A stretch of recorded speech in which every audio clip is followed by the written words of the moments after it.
professora Mônica também está na sala, para dar aí as boas-vindas a vocês. Esse ciclo de palestras surgiu justamente dessa necessidade, né, junto aos alunos da especialização, e cada uma dessas palestras tem relação ou com o curso como um todo, ou com uma disciplina em especial. Por exemplo, a primeira palestra, né, do primeiro ciclo foi com a professora Viviane Louro, e tinha justamente uma relação com a disciplina Música e Inclusão. E assim, cada uma das palestras foi tendo esse referencial e essa dinâmica. A professora Mônica, então, vai dar as boas-vindas, logo em seguida passamos para o Ronaldo e para a professora Luciana, a quem nós desde já agradecemos pela gentileza, pela bondade de estar aqui conosco nessa noite. Tenho certeza que será uma noite também muito especial, assim como as demais foram. Isso aí, vou ser muito breve, boa noite, muito obrigado, Luciana, de estar aqui com a gente, oferecendo esse conhecimento aí sobre a formação de professores e pedagogos, que você faz um trabalho incrível lá no Instituto de Educação de Angra dos Reis. Então, com certeza, os nossos alunos aqui da especialização, a quem eu quero dar uma boa noite também, vão receber isso com muito carinho e com muito ávidos, né? Porque eu acho que você vai dar uma boa contribuição aqui para a nossa especialização. Boa noite, meus colegas, professores, tá? Quero desejar uma boa palestra para você desde já, e para você também, Ronaldo, uma super mediação aí, tá bom? Obrigado. Então, parabéns aí pela mediação, e vamos nessa, tá? Boa noite. Obrigado. Oi, gente, tudo bem? Boa noite para todo mundo. Vou fazer as honras da casa aqui. Primeiro, agradecendo muito a Luciana pela presença, pelo carinho. Então, é com muita alegria, né, muita gratidão que a gente recebe hoje no nosso ciclo de palestras Música e Educação, promovida pela pós-graduação em Práticas Musicais na Educação Básica do Colégio Pedro II, a musicista, professora e pesquisadora Luciana Requião. Luciana integra a Orquestra Lunar e a coletiva Primavera das Mulheres. É professora associada da Universidade Federal Fluminense e vem atuando junto ao programa de pós-graduação em música da Unirio, ao programa de mestrado profissional em ensino das práticas musicais também da Unirio e ao programa de pós-graduação em cultura e territorialidades da UF. Eu fiquei treinando essa palavra territorialidades para não errar aqui agora, não. Coordena o Grupo de Estudos em Cultura, Trabalho e Educação e está como diretora do Sindicato dos Músicos do Estado do Rio de Janeiro na gestão de 2019 a 2022. O tema da sua palestra hoje é a música na formação e na prática de professores e pedagogos. Ao longo da palestra, todos podem enviar perguntas que serão encaminhadas à professora Luciana, que ao término da explanação, na medida do possível, né, Luciana? Porque às vezes fica com muita pergunta para responder, mas na medida do possível você vai tentar respondê-las, né? Então, muito bem-vinda, Luciana, muita gratidão te receber e uma ótima palestra para você. Eu vou pedir licença agora, vou ficar aqui só de espectador, tá? Qualquer coisa, estamos aqui, tá? Ótima palestra. Obrigada, Ronaldo. Qualquer coisa eu grito. É bom saber que vocês estão aí, apesar de eu não estar vendo ninguém mais. Bom, primeiro, agradecer muitíssimo esse convite. Não é favor nenhum, eu sinto isso como uma obrigação, porque a gente, como servidor público, a gente acumula um conhecimento na docência, né, no decorrer do nosso trabalho, que eu acho que tem que ser compartilhado. Então, eu sou de uma instituição federal, o Colégio Pedro II é uma instituição federal, é legal que a gente faça esse intercâmbio, porque, na verdade, todos nós trabalhamos em prol do mesmo objetivo, né, que é a educação.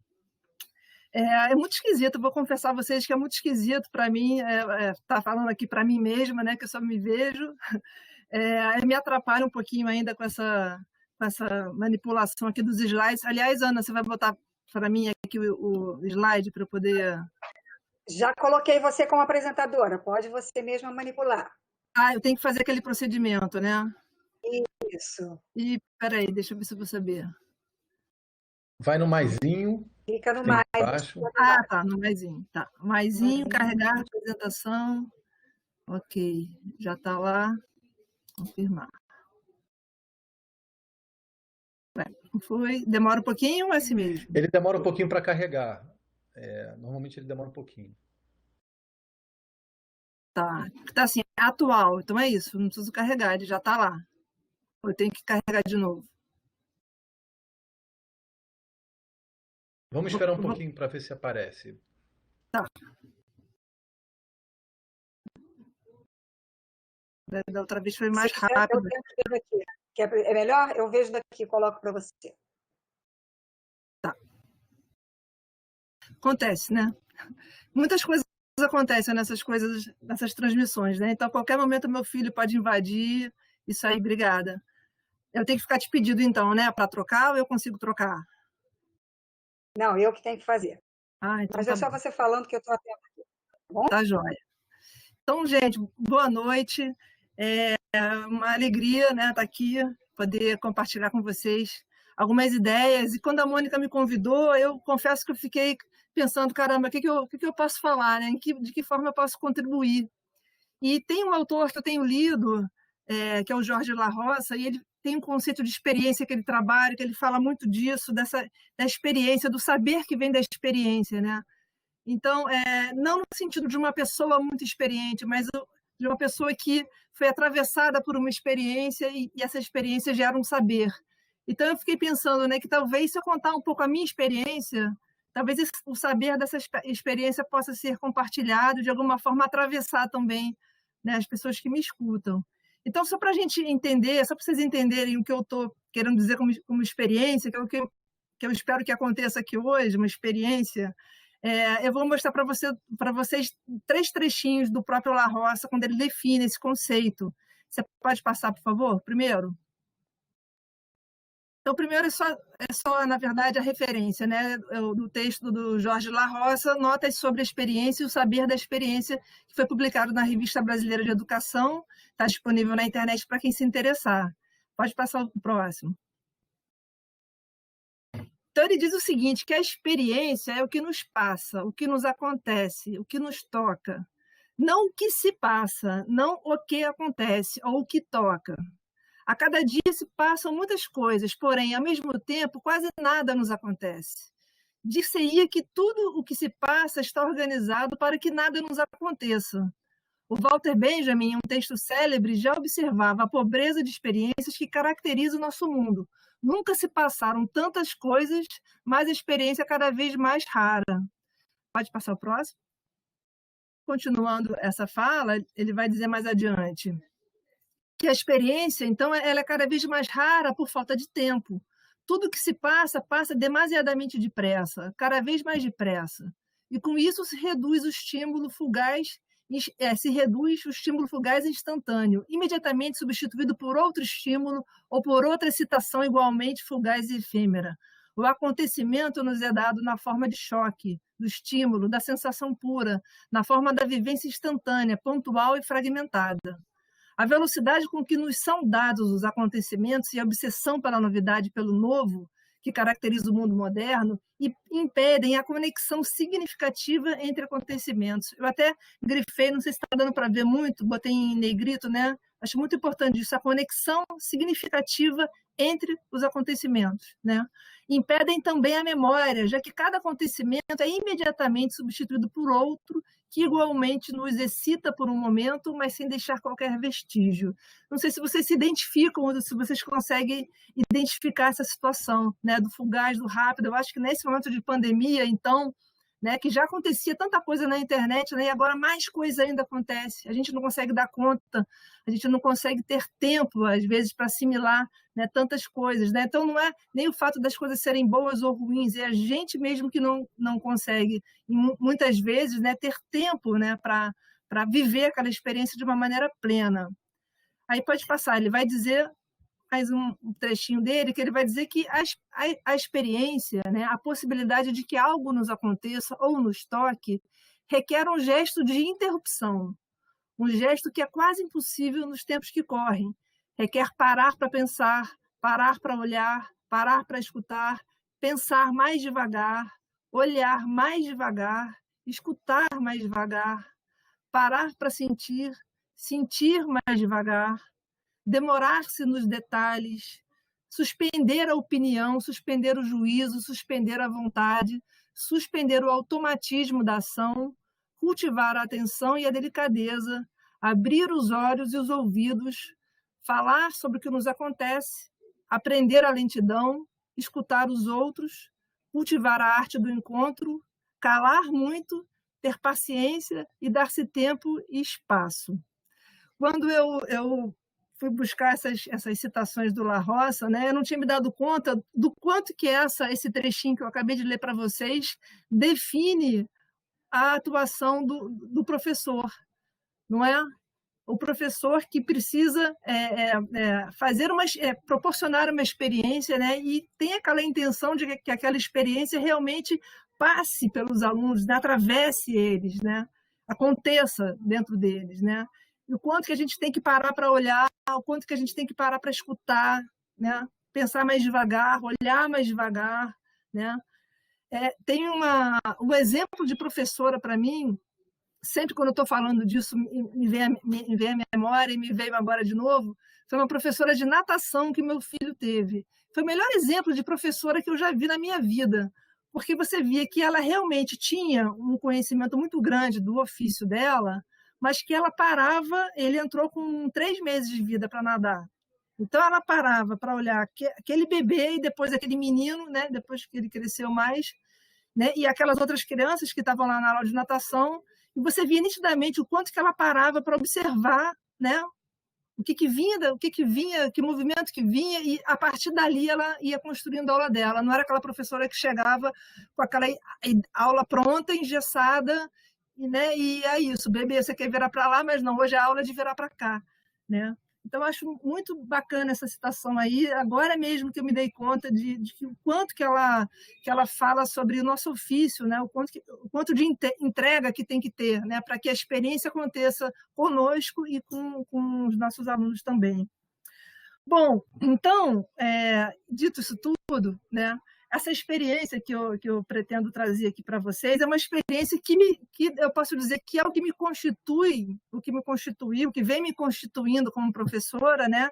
E é o que eu busco também fazer acontecer, né, com os meus alunos. Seria um objetivo máximo, né, da minha ideia de docência.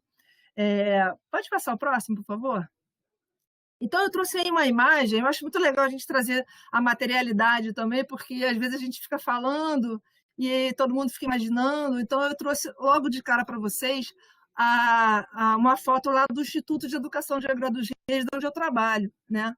Eu trabalhei 20 anos da minha vida, mais ou menos os 20 anos de idade aos 40, como musicista, dando aulas em escolas particulares e dando aulas para pessoas geralmente que queriam ser instrumentistas, queriam ser músicos para adultos, e fazendo outras atividades no campo da música. Só com 40 anos que eu fui me tornar professora universitária e por um acaso mesmo, eu fui cair como professora de um curso de pedagogia. Aí a minha grande pergunta para mim na ocasião era: o que é pedagogia? O que eu tenho que fazer aqui exatamente? O que o pedagogo faz? Ele trabalha com educação infantil e séries iniciais do ensino fundamental. Mas o que é isso? O que acontece lá? Né? Qual é o objetivo disso tudo? Então, era uma falta completa de noção do que eu estava fazendo ali. E nem menos eu fui contratada para dar aula de música. Eu cheguei lá para dar aula de uma disciplina chamada Trabalho, Cultura e Educação. Só que foi no ano de 2009. No ano de 2009, a gente tinha acabado de implementar a Lei 11.769, né, em 2008, na verdade, de aprovar, né, e ela tinha um prazo, não sei se vocês lembram disso, para implementação, que seria até 2011. E eu estava então no ano de 2009, chegando, né, num curso de pedagogia e me perguntando por que no curso de pedagogia não tem música? Por que não tem uma disciplina de música no curso de pedagogia? Porque a lei vai dizer, né, que a música, na ocasião, né, depois ela já mudou, mas que a música era conteúdo obrigatório, né, da disciplina de artes, e o professor pedagogo é aquele que está em sala de aula 24 horas por dia, né? nessa ocasião, quando eu cheguei lá, a universidade era apenas no segundo andar desse prédio, que é um prédio super pequeno. No primeiro andar era uma escola, né? E as professoras cantavam o tempo todo com as crianças, as professoras pedagogas. Então ficou uma questão meio esquisita para mim, sem entender muito bem o que estava acontecendo, né? Por que os cursos de pedagogia não tinham música? Bom, pode passar. Eu estou meio perdida aqui nesses slides, tá? Então eu vou fazer uma certa enrolação que eu numerei aqui, mas eu não sei mais em que número que eu estou. Então vamos seguindo. Né? Então, nesse primeiro momento, a grande questão foi: por que não tem música na pedagogia? Pode passar para o próximo. Tá, depois eu chego nesse daí. Mas pode deixar ele. Por que não tem música no curso de pedagogia? Aí eu chegando lá, dando aula dessa outra disciplina que não tinha nada a ver com música, fiz uma extensão que chamava Iniciação Musical e Escuta Sensível. Fiz uma extensão aberta a qualquer professor. E apareceu professor de tudo quanto é coisa, até de música. Até professor de música apareceu para fazer esse curso. Né? E eu pensei, nossa, tá muito difícil, né? Porque tinham músicos, né? Pessoas que sabiam ler partitura, sabiam uma opção de coisa sobre música, gente que não sabia nada assim de teórico, ou até mesmo tinham experiências muito diferentes, né, musicais muito diferentes. Foi um curso bastante complicado de fazer. Eu pensei, bom, eu preciso então fazer uma pesquisa aqui na região, né, porque eu estava em Angra dos Reis, tem Paraty, tem Mangaratiba, tem Rio Claro ali perto. Resolvi fazer uma pesquisa para entender como é que as escolas estavam lidando com essa situação. Por quê? Porque os alunos que apareceram nessa minha disciplina, né, nesse curso de extensão, na verdade, a grande questão deles olha, estão dizendo para a gente que a gente vai ter que dar aula de música agora na escola. Eu falei, como assim vocês vão ter que dar aula de música? A diretora está dizendo. Eu falei, deixa eu entender essa história. E fui, então, percorrer as escolas desses 4 municípios, né, com um grupo de estudantes de pedagogia que se interessaram pela pesquisa, para tentar descobrir o que estava acontecendo nas escolas, que os professores de matemática, de história, estavam dizendo que iam ter que dar aula de música, né? E aí eu botei só essas fotinhas aí, eu acho que tem mais uma outra, pode passar? Só para vocês verem, né? Porque a gente pensa em Angra dos Reis, né? Pensa logo em praia, né? E às vezes a gente tem um visual que não é tão familiar. Aqui a gente tem uma vista lá de Ilha Grande, que a gente... Então, além de visitar as escolas municipais e estaduais, a gente foi essa foto de cima aí, de um polo musical que tinham feito lá em Angra para atender essa demanda das aulas de música. Fizeram um polo só de música. E essa foto de baixo, embora não represente isso que eu vou falar, mas ela está aí para dizer que é o seguinte: a Angra dos Reis tem muitas ilhas, e tem muitas escolas nessas ilhas, né? E tem um professor que ele fez um projeto chamado Embarcação, que era um projeto que, durante o caminho, quando as crianças estavam indo ou voltando da ilha, ele fazia aulas de música ali. Né? Então, o que eu encontrei foi uma enorme diversidade de possibilidades de inclusão da música na escola e uma infinidade também de concepções sobre o que seria a música na escola. Uma enorme diversidade de concepções sobre o que seria, quem seria e o que seria a música e quem seria esse professor de música, porque, não sei se vocês lembram, a lei deixava um pouco em aberto, né, que não precisava necessariamente ser o professor de música, ficava uma coisa meio dúbia. Por isso, a grande confusão que os gestores começaram a fazer. Então, eles botavam, às vezes, um servente para dar aula de música, que era o servente que tocava lá no jongo, botava ele para dar aula de música, mas, na verdade, não era uma aula de música, era uma prática. A outra escola já tinha uma aula de teoria, uma coisa assim, porque alguém, por um acaso, sabia teoria musical, uma coisa muito diversificada. Né? Então, na verdade, uma enorme diversidade de concepções sobre a música, né, e sobre quem é esse professor de música, uma enorme também indisponibilidade de tempo para pesquisa, para formação continuada, ou seja, os professores, em geral, apesar de eu ter tido aquela turma até bem grande, mas se considerar os 4 municípios, foi uma turma até pequena. Os professores têm uma carga de trabalho absurdamente grande, e com isso eles têm uma indisponibilidade muito grande para fazer formações continuadas e pesquisa, né, para entenderem um pouco melhor essa questão da música. Uma outra coisa que são as crenças que são muito limitantes, né? Os professores em grande parte, não vou dizer a maioria, mas em grande parte, não acreditam que são capazes de trabalhar com música. Aí, no caso, eu estou falando especificamente dos professores pedagogos, né, que, apesar de cantarem muito em suas aulas, né, acham que que é apenas o especialista. Depois a gente pode até discutir um pouco isso, né, essa relação entre o especialista e o não especialista, né? Mas eles têm essa ideia de que somente o especialista pode dar conta da música, né? E o que nos faz pensar, né, que música é essa que deve estar presente na educação infantil? Que música é essa que deve estar presente no ensino fundamental? E tem um descuido imenso com a questão sonora no ambiente escolar. A paisagem sonora das escolas eram muito ruins, eram muito poluídas, né? Um pouco todas com esse tratamento, muito barulhentas as escolas sempre. Então, na verdade, a sensação que dava, que a gente, estando dentro das escolas, que a gente queria era fechar os ouvidos, não abrir os ouvidos, né? Pode passar, por favor.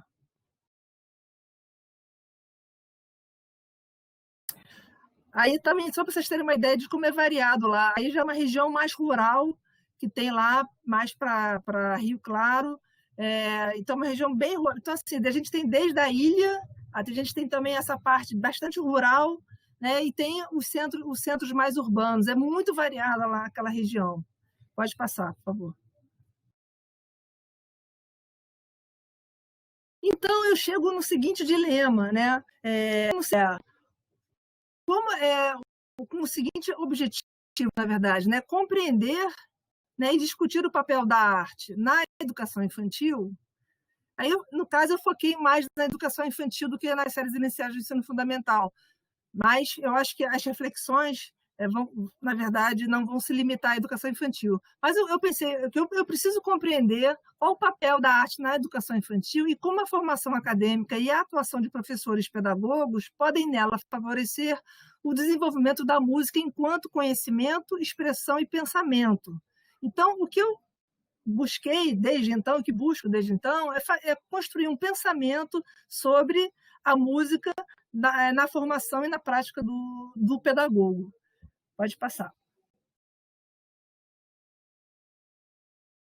Aí vem a segunda pergunta, então. Quer dizer, na verdade, é aquela mesma pergunta, né? Por que a música na formação e na prática de professores pedagogos? Essa pergunta, ela me perseguiu muito tempo, e eu tive que dar conta dessa pergunta por muito tempo, porque a minha intenção, ao ver esse caos que estava nesses 4 municípios, né, dos Reis, Mangaratiba, Paraty e Rio Claro, a pesquisa foi muito grande, a gente ficou 1 ano visitando e conhecendo os espaços, aqui eu super resumi para vocês, né?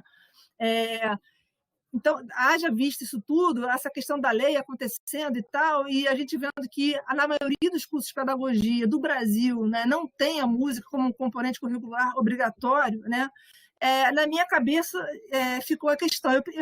Eu acho que seria meu dever, minha obrigação aqui, incluir a música na formação desses pedagogos, né? Eu acho que eu estou aqui para isso, exatamente. Pra vocês terem uma ideia, eu comecei dando aula lá, a primeira disciplina que eu dei foi de economia política. Então, você vê a diferença que foi hoje, quando eu estou já como professora de educação musical e de arte, lá no curso de pedagogia.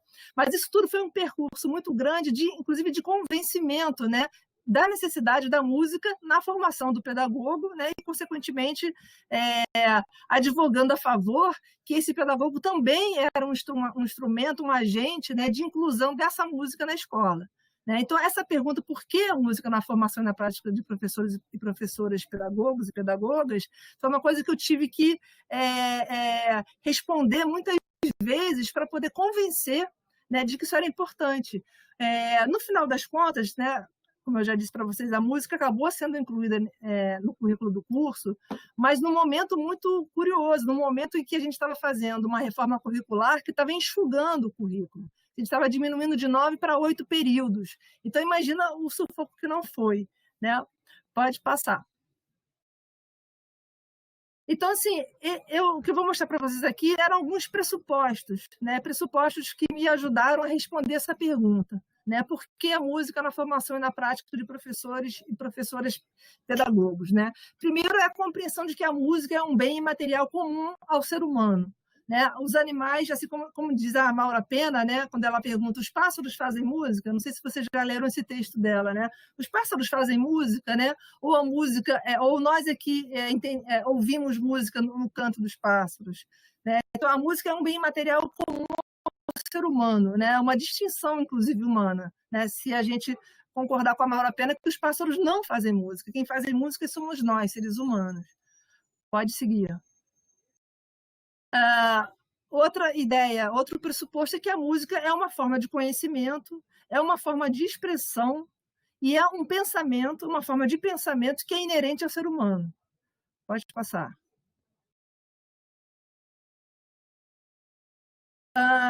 Também a compreensão de que a descoberta dos sons, das sonoridades, né, a experimentação, a exploração, a manipulação, a criação é parte fundamental do desenvolvimento humano. Vocês devem ter escutado muito disso aí quando ouvindo Tato Taborda, ouvindo a Marisa Fonterrada, a Cecília, né? Pode passar. E a escola, aí eu botei em parênteses necessária, né? Porque nem sempre é a escola que a gente tem, né? Mas a escola que a gente quer, a escola necessária, tem a função de potencializar o desenvolvimento humano, ela é criadora, ela é geradora de oportunidade e fomentadora da emancipação humana.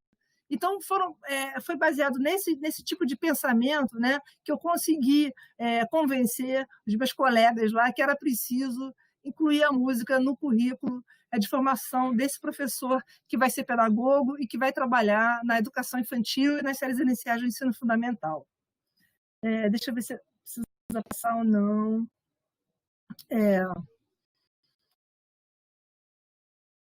Acho que está bom. Bom, eu vou dar um spoiler aqui para vocês do que resultou isso tudo, que foi o seguinte, hoje em dia nós temos a disciplina de educação musical, que é uma disciplina de 30 horas.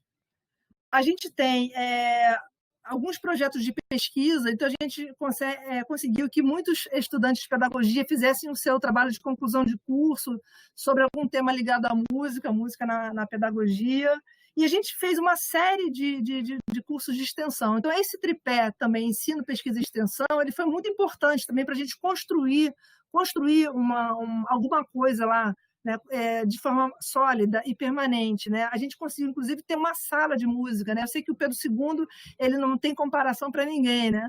Mas assim, lá no Instituto de Educação de Angra dos Reis, naquele prédio pequenininho ali, a gente conseguiu ter uma sala de música, onde os grupos de pesquisa se reúnem, e a gente tem um projeto de pesquisa lá chamado Arte, Educação Musical e a Formação do Pedagogo, e a gente construiu também um grupo de pesquisa chamado Grupo de Estudos em Cultura, Trabalho e Educação. Pode passar, deixa eu ver o que vem depois.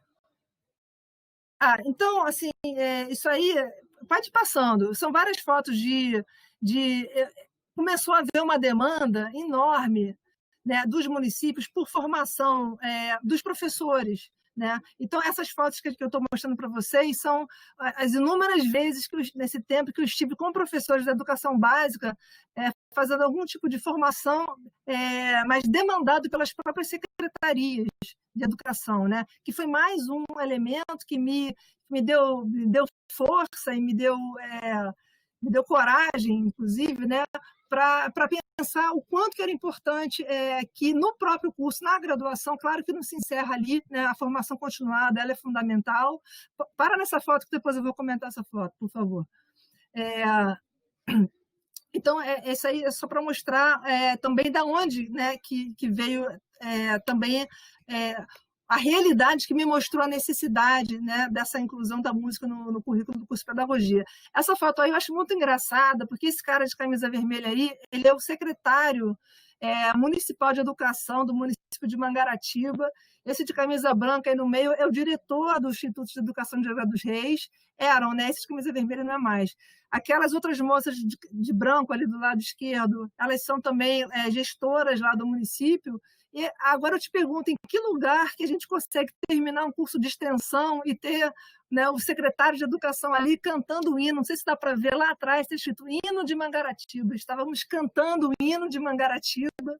Então é muito curioso trabalhar no interior, porque a gente tem uma proximidade muito próxima com a gestão municipal E no final do curso que a gente fez em Mangaratiba foi isso, essa solenidade, cantando o hino e com a presença do secretário de Educação. Inclusive, ele ganhou um prêmio, tinha acabado de ganhar um prêmio, né, nessa ocasião aí. Pode passar, por favor. É muito gozado, gente, ficar falando assim, porque eu não tenho a menor ideia de como é que estão as caras de vocês, né? Porque quando a gente está dando aula presencial, né, pelas caras das pessoas, a gente vai vendo se está agradando, se não está, né? O que pode surgir também aqui, é muito gozado, parece que eu estou falando para o espelho, né? Mas vamos lá. Eu trouxe essa foto aí também, só para mostrar para vocês o Colégio Pedro II presente lá em Angra dos Reis. Eu não sei se vocês conseguem reparar pelo uniforme ali embaixo, que algumas dessas extensões que a gente fez é um seminário chamado Seminário Música e Educação, que já tem 5 edições, ele é bienal. O primeiro foi em 2012, que foi esse daí, quando a gente conseguiu levar a professora Regina Márcia, esse grupo aí de embaixo com a camiseta toda igual, são as alunas lá do curso de pedagogia. Naquela ocasião, a gente conseguiu dinheiro para financiar a ida das professoras, para financiar as camisetas, e o Colégio Pedro II esteve lá com o grupo Batucada Boa, aquela de preta ali, a professora Inês Rocha. Inclusive, o Batucada Boa já foi umas 3 vezes lá em Angra dos Reis, fazer algum tipo de atividade com a gente. Pode passar o próximo. Isso aí também são imagens do Seminário Música e Educação de outros anos, que a gente teve a oportunidade da professora Cláudia Belóquio, né, que é a nossa grande referência, né, quando a gente fala em música na pedagogia, né, lá da Universidade de Santa Maria, na universidade pioneira, né, na introdução da música no curso de pedagogia. E foi muito importante a gente ter conseguido levar a professora Cláudia lá. Inclusive, as nossas alunas leem muitos textos de muitas das professoras que a gente conseguiu levar até lá, e é sempre uma grande emoção, né? Você vê ao vivo e a cores as professoras com que você lê os textos, né? Isso foi muito bacana. Vamos seguir aqui, gente. Confesso que eu fico completamente perdida, tá? Com esses papéis e com esses slides. Mas pode passar, por favor. Então, assim, depois desse primeiro momento, né, de convencimento sobre a necessidade, né, da música num curso de pedagogia, vem um segundo momento, né, que a gente começa a pensar até o que importa, então, ao pedagogo saber, conhecer, né? Como é que ele vai fazer esse trabalho com música nas escolas? O que eu devo ensinar? Que experiências eu devo promover, né? E aí eu comecei a fazer algumas pesquisas, já com um grupo de alunos bastante grande, até interessados, né, nessa questão da música, que foi muito legal isso, né, se eu não tivesse tido esse apoio dos alunos, eu acho que eu teria até desistido no meio do caminho, né? Não só o apoio dos alunos, como o apoio dos professores pedagogos, né? É muito interessante, que eu não sei como é que isso soa para vocês, mas assim, eu como professora de música, né, licenciada em música, eu cheguei com uma cabeça muito conteudista, né? Eu preciso ensinar uma coisa, né, tem uma coisa que eu preciso ensinar, preciso saber que coisa é essa que eu tenho que ensinar. Enquanto que as minhas colegas da pedagogia viam a música de outra forma, trabalhavam a música de uma maneira, digamos assim, mais lúdica, mais leve, de uma forma mais leve. E teve um desses seminários que a professora Silvia Sobreira teve lá também, e ela fez uma fala que me impactou, e até hoje eu fico pensando nisso, porque ela falava o seguinte, né? Ainda naquela ebulição da Lei 11.769, ela dizia assim: são vocês que vão fazer a música acontecer na educação básica, porque são vocês que ficam com os alunos o tempo inteiro, né? Porque vocês vão olhar a música de uma outra maneira, né? Assim, fazendo uma certa crítica também não aos professores licenciados, mas assim, essa mania, talvez, né? E eu botei a carapuça, né? De achar que eu tinha que ensinar uma coisa específica, que havia um conteúdo fechado, que idealizado, que seria o conteúdo ideal, e era isso que eu tinha que ensinar e coisa e tal. Quando ela fala isso, ela me quebra e me abre os olhos para uma outra coisa. Deixa eu ver qual é a especificidade do trabalho desse pedagogo, né? E que lá, no final das contas, só para ninguém ficar pensando que eu sou contra o professor de música, né? No final das contas, a gente eu comecei a pensar na escola como um grande organismo, né? Porque o próprio curso de pedagogia ele é muito louco, né? Porque você estuda várias disciplinas separadas, né? Mas o pedagogo ele não trabalha de forma separada, ele trabalha com o conhecimento, com o desenvolvimento da criança de uma maneira integral, né?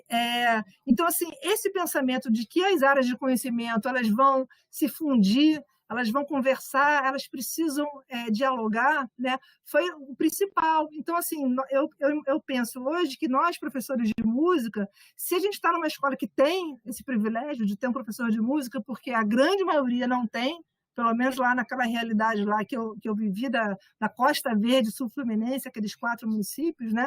Mas quando tem, né, o trabalho junto, o trabalho coletivo, ele é muito importante, porque nós, licenciados, temos um certo tipo de conhecimento, mas o pedagogo tem outro, que a gente não tem. E eu vou chegar um pouco nesse ponto daqui a pouco. Passa o próximo, por favor, eu nem lembro qual é. Então, esse grupo de alunos aí, que está lá em cima, essa primeira foto lá de cima, a gente foi numa escola de educação básica propor uma experiência, né? Eu comecei falando de experiência, então a gente foi propor uma experiência em que os alunos iriam à escola, né? Como eles estão ali mais abaixo, iriam numa sala da educação básica, propor atividades para as crianças. Propor atividades baseadas em quê? A pesquisa era centrada em materiais didáticos, né? Materiais didáticos escritos pelo professor especialista, ou seja, por nós, professores de música, mas direcionado ao professor pedagogo. Né? De 2008, na verdade, né? Coincidentemente ou não, né? Após a Lei 769, houve um boom, uma proliferação de materiais didáticos destinados ao professor não especialista, né? É esse termo que é usado em geral, né? Que, na verdade, esse professor generalista, esse professor pedagogo, escritos pelos músicos professores, escritos pelos licenciados, né? E o que acontece? Esse material, me pareceu, e depois eu pude confirmar, ele é completamente ilegível a esse professor pedagogo, né? Porque a gente usa termos que eles não compreendem, a gente pensa diferente da forma como eles pensam. Então, o projeto era entregar na mão desses professores pedagogos ou estudantes de pedagogia materiais didáticos de música escritos para ele, né, para esse público-alvo, e, obviamente, todos eles eram escritos por músicos, né, músicos professores. E ver o que acontecia. Então, coisas que eu queria observar era desde a escolha do exercício, a forma deles compreenderem aquele conteúdo que estava ali, o que eles descartavam, o que eles incluíam. Esse era o objetivo inicial da pesquisa. Essa pesquisa ela gerou um texto chamado... Pode passar o próximo, por favor? Eu acho que vai aparecer. Não, ainda não, ainda é o grupo de pesquisa. Olha lá a nossa sala de música, lá, tem até violão. Pode passar. Ela gerou esse texto aí, Catástrofe, Interações Musicais na Educação Infantil, Experiência com Estudantes de Pedagogia e Livros didáticos, né? Então, a ideia central era analisar e observar o quanto esse material era legível ou não ao professor que não teve uma formação específica em música. Pode passar o próximo. Esse título, Catástrofe, ele foi inspirado nesse livro aí, né? Aqui tem a versão em português dele, né? Que, por um acaso, é uma coleção que meu filho tem, que é da Kozak Naif, né? E nesse livrinho aqui, que é escrito, né, para crianças pequenas, né? Sempre acontece uma catástrofe, sempre alguma coisa dá errado, né? Nesse aí do cinema, eles derrubam um sorvete, no outro sempre acontece alguma coisa que é uma grande catástrofe, né? E eu me inspirei muito nesse livro quando eu vi o que resultou essa experiência que eu propus a eles. E vocês vão entender já por que foi uma grande catástrofe, no bom sentido. Vamos lá para frente. Então, assim, a ideia era essa, né? Utilizar livros didáticos como um mote para o planejamento de atividades, observando a sua legibilidade para o professor não especialista e as formas como ele faz uso desse material. Tendo sido esse o ponto de partida de uma experiência com o ensino de música da educação infantil, foi interessante notar a presença de desafios não previstos no planejamento das atividades. Em diversos momentos, vivenciamos aquilo que podemos referenciar como uma catástrofe. E o grande barato dessa experiência foi justamente essa catástrofe. Pode seguir. Só para situar, eu não sei se eu me atropelei aqui, não falei, né? Eu fiz todo esse preâmbulo dizendo lá como é que foi a minha história lá em Angra dos Reis, né? Só para mostrar para vocês um pouco a motivação que eu tive, né? De fazer a pesquisa, de fazer as extensões. Teria muito mais coisa para mostrar, mas é impossível no tempo que a gente tem, né? Então, eu quis trazer uma experiência em particular. E a experiência que eu trouxe em particular foi exatamente essa, que foi a última. Esse texto ele foi publicado na revista da ABEM de 2018, está disponível online para quem quiser ler ele inteiro e entender melhor essa experiência. Mas quando eles regressaram da escola, após o primeiro encontro, e deixa eu só fazer um parênteses aqui, como é que era organizada essa experiência, né? Era assim, eles fariam intervenções de 1 hora, né, baseadas nesses livros didáticos. Eu não interferi em nada, eu simplesmente entregava o livro e pedia para eles prepararem alguma atividade para fazer com as crianças, né? Geralmente, o planejamento que eles me davam era uma coisa rabiscada, era uma coisa confusa que eu não conseguia entender direito o que era, mas eu dividia aqueles estudantes em trios, né? Então, tinha o coordenador, que era quem fazia a atividade acontecer. Tinha o auxiliar, que ajudava esse coordenador, e tinha o relator, que era uma pessoa que ficava lá etnografando, né? Registrando tudo o que estava acontecendo, fotografando e tal, né? Então, a atividade era elaborada a partir de uma livre escolha, a partir dos livros, já que eles eram escritos para esse professor não especialista. Então, por isso que eu não quis interferir, né? A gente fazia um roteiro de avaliação da atividade que consistia em perguntas que eles faziam a eles mesmos, né? Os alunos foram capazes de compreender a proposta, os alunos conseguiram realizar a atividade, coisas desse tipo. A minha função era organizar a equipe, auxiliar, né, nos materiais necessários, e após cada intervenção eles retornavam a mim e me contavam o que tinha acontecido, né? Por isso que é isso, chegavam lá sempre contando que havia acontecido uma grande catástrofe, né? Então, é esse momento aí, né? Ao regressar da escola, em nosso encontro após a intervenção, eu perguntei, e então, como foi? Tive como resposta algo como uma catástrofe. A experiência em sala de aula foi mais desafiadora do que poderia parecer aos estudantes. As situações se mostraram incertas e imprevisíveis, permeadas de desvios, riscos e situações de catástrofe.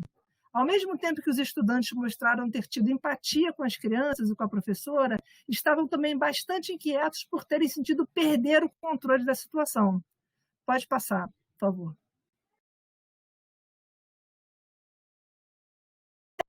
O que era o meu objetivo principal, então, se tornou o meu objetivo secundário, se tornou quase que irrelevante esse resultado aí, né? A conclusão seria que a forma de apresentação do livro, o seu colorido, a facilidade no acesso às atividades, principalmente na questão visual, foram aspectos fundamentais para atrair os estudantes na escolha dos livros e das atividades. Eu considerei isso um resultado secundário. Por quê? Podemos passar para o próximo. Eles a partir dessa catástrofe, dessas atividades que não deram certo, né, eles conseguiram identificar 3 pontos importantes no planejamento das atividades seguintes. Primeiro, a necessidade de atividades coletivas e de curta duração.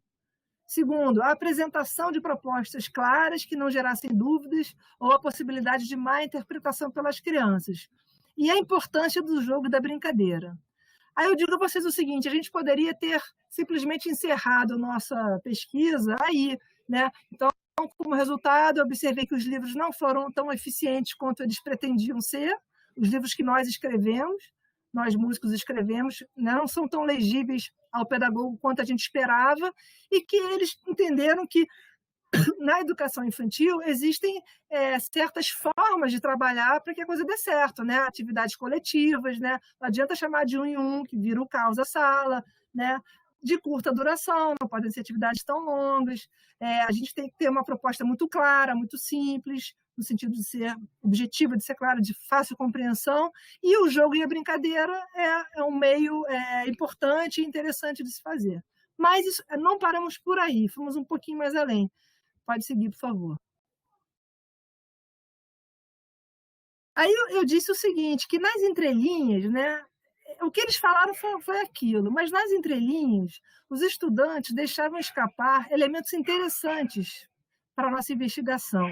O roteiro planejado para a aula pareceu demasiadamente engessado e eles não conseguiram gerar alternativas para as atividades propostas, né? Ao contrário daquela professora de natação que eu falei para vocês, que era capaz de mudar o rumo da aula na hora que ela achasse necessário, né? Eles ficaram engessados com aquele plano que eles levaram, né?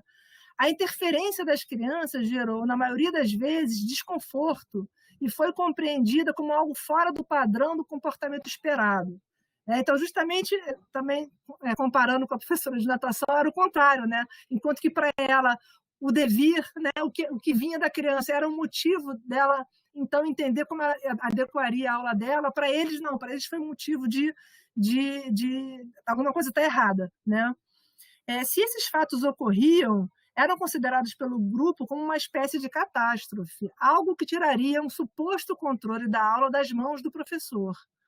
Por outro lado, eu entendo que, tal qual na história de Gutmann, que é a autora desse livrinho que eu mostrei para vocês, né, esses eventos serviram também para eles superarem o medo, né, que eles tinham, esses futuros pedagogos que tinham de ir à escola trabalhar com as crianças, né, e provocar a criatividade deles.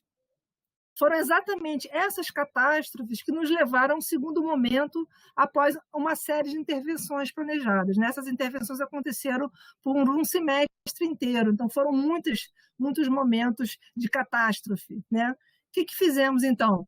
Pode seguir, por favor. Resolvemos ler, resolvemos estudar, né? Inicialmente a gente teve como referência, né, as revistas da ABEM, né, e esses textos aí eles escolheram para ler, né, a da Viviane Beinecke, Ensino Musical Criativo e Atividades de Composição na Educação Básica, da Teca Alencar de Brito, né, que é Ferramentas com Brinquedos, a Caixa de Música, da Dulce Marta Lino, Barulhar, a Música das Culturas Infantis, da Silvia e do Jorge Schroeder, as músicas, as crianças pequenas e seus processos de apropriação da música, e da Mafiolete Schwanemann, a música e histórias infantis, o engajamento da criança de 0 a 4 anos nas aulas de música. Então, você veja bem aquela ideia da experiência, né? Aqueles alunos, eles eram alunos de primeiro período, né? Então eles não tinham tido ainda a tal da disciplina de música. Isso foi até melhor, né? Porque, na verdade, eu quis fazer uma experiência, quis fazer uma pesquisa, né, com professores que não tivessem necessariamente conhecimentos prévios. Não sei se vocês repararam, um estava com violão lá, porque ele sabia tocar violão, assim como muitos professores pedagogos arranham um violão, ou tocam uma gaitinha, né? Enfim, não foi necessariamente, eu não precisei excluir nenhum professor por ele saber um pouco de música, trabalhei com a vida real, né? Primeiro a gente teve essa primeira questão do trabalho com os livros didáticos, né? Vendo o quanto há um descompasso entre como nós músicos, licenciados em música, pensamos a música e o quanto que eles conseguem dar conta daquilo, né? A linguagem ela não é muito fluente entre nós e eles. Isso partindo, obviamente, do princípio que a gente está falando de livros, né? De livros didáticos, né? Depois, a experiência de estar em sala de aula, né? O quanto que trouxe de volta, deu uma devolutiva muito importante para eles, né? Em relação a essa questão do controle, né? Deles acharem que eles poderiam ter algum controle e até que ponto esse controle é necessário ou não, ou quanto que o imprevisto, o imprevisível é importante, e a gente precisa, na verdade, ter conhecimento suficiente para poder ter o jogo de cintura suficiente, né? E a necessidade de estudar. Imagina se eu chego para estudantes de pedagogia do primeiro período e ofereço cinco textos para eles lerem. Não acontece, né? Não acontece. Quem trabalha na graduação sabe que não acontece, eles não vão ler, né? Mas, nesse momento, eles é que buscaram, eles é que se propuseram a estudar, né? Para tentar digerir aquela experiência que eles tiveram ali e repensá-la a partir daí. Então, a partir da leitura desses textos, né, a gente chegou no seguinte resultado. Pode passar, por favor. Primeiro, né, a importância do redicionamento do trabalho sempre que necessário. Né? Não adianta a gente chegar com uma ideia pronta e querer enfiar a goela abaixo. Né? Em muitos momentos, e vocês que são professores sabem exatamente do que eu estou falando, né? Há necessidade da gente ter essa capacidade de redimensionar o trabalho sempre que for necessário. Né? Há necessidade também da gente promover um ambiente de trabalho colaborativo entre a turma. A consideração da música como uma forma de discurso, a integração da música com as outras linguagens, que aí é um ponto que a gente pode até discutir depois, né? Porque no nosso campo a gente discutiu muito essa questão da polivalência, mas pensando na música, na pedagogia, o quanto que essa integração entre as artes ela não é importante e o quanto talvez que nos falte, professores de música, ter uma formação mais ampla em relação às outras linguagens artísticas, não que nos faça especialistas em outras linguagens, mas que a gente consiga ver a arte de uma maneira mais integrada e menos fragmentada. Né? Então, no caso dos professores pedagogos, né, o quanto que a integração da música com as outras linguagens seria importante para esse trabalho em sala de aula. Também a promoção de um ambiente de liberdade para o brincar com sons, né? Ou seja, não tem aquilo, não, você está fazendo um som que não está legal isso, vamos silenciar esse aluno e aquele aluno. O quanto que é importante a gente não silenciar os alunos, né? O acolhimento do imprevisto, né, e do impreciso, né, que são características da expressão sonora da infância. E o estabelecimento de uma organização curricular aberta à emergência de acontecimentos, de interesses, de propostas. Né? Então, assim, quando a gente... assim, os estudantes... Esse resultado aí foi um resultado de uma parceria entre esse grupo de pesquisa, né, e os autores daqueles textos que eu mostrei para vocês. O quanto que foi importante a gente chegar num resultado que não necessariamente está dizendo da música o que eu tenho que ensinar ou deixar de ensinar, mas, na verdade, o movimento desse ensino que é focado na educação infantil, né, o quanto que ele é mais importante, ele se sobrepõe, ele suplanta qualquer tipo de conhecimento musical. Né? Daí me fez, mais uma vez, perceber o quanto que os professores pedagogos são potentes para trabalhar com a música e com a arte em sala de aula, e o quanto que a gente pode ser parceiro deles, né? Desde que a gente também consiga aprender com eles, né? Coisas que a gente muitas vezes não aprende na nossa formação. Né? Às vezes a gente tem uma formação demasiadamente técnica, né? E a gente esquece de ver outros saberes que são fundamentais, que, por exemplo, esses que estão aí. Né? Pode seguir, por favor. Então, assim, eu percebi, né, que os livros didáticos que utilizamos eles não são suficientes como material de trabalho para o professor não especialista. As atividades possíveis de serem desenvolvidas sem uma formação específica, né, para aquele grupo de alunos foram limitadas por uma compreensão bastante superficial do que pode ser um trabalho com música em sala de aula. Então, esse seria um papel nosso, né, no trabalho com estudantes com professores que serão não especialistas em música, né? Ajudá-los a ter uma compreensão mais ampla, né, do que pode ser o trabalho com música em sala de aula. A tendência deles, né, foi um apego exagerado aos procedimentos descritos nos livros e pouca liberdade para se arriscar em novas interpretações e interações não previstas. Como a imprevisibilidade foi a tônica da experiência relatada, a pouca familiaridade com conhecimentos musicais e com questões intrínsecas ao ambiente da educação infantil, além de um pensamento pouco abrangente sobre a música, foram barreiras que os estudantes tiveram dificuldade de superar para dar conta dos pontos que eles mesmos elencaram como fundamentais, como, por exemplo, o redicionamento do trabalho pelo acolhimento do imprevisto e do impreciso. Então, essa experiência, né, me deu pistas, né, sobre como eu poderia, né, desenvolver, como eu devo, né, desenvolver o meu trabalho como professora de música, né, em um curso de pedagogia. Pode seguir mais um? Eu não sei exatamente qual é, mas vamos ver. Pode voltar. Pode voltar. Então, assim, questões que ficam para a gente pensar e para a gente debater, né? Primeiro, a importância da interdisciplinaridade, né?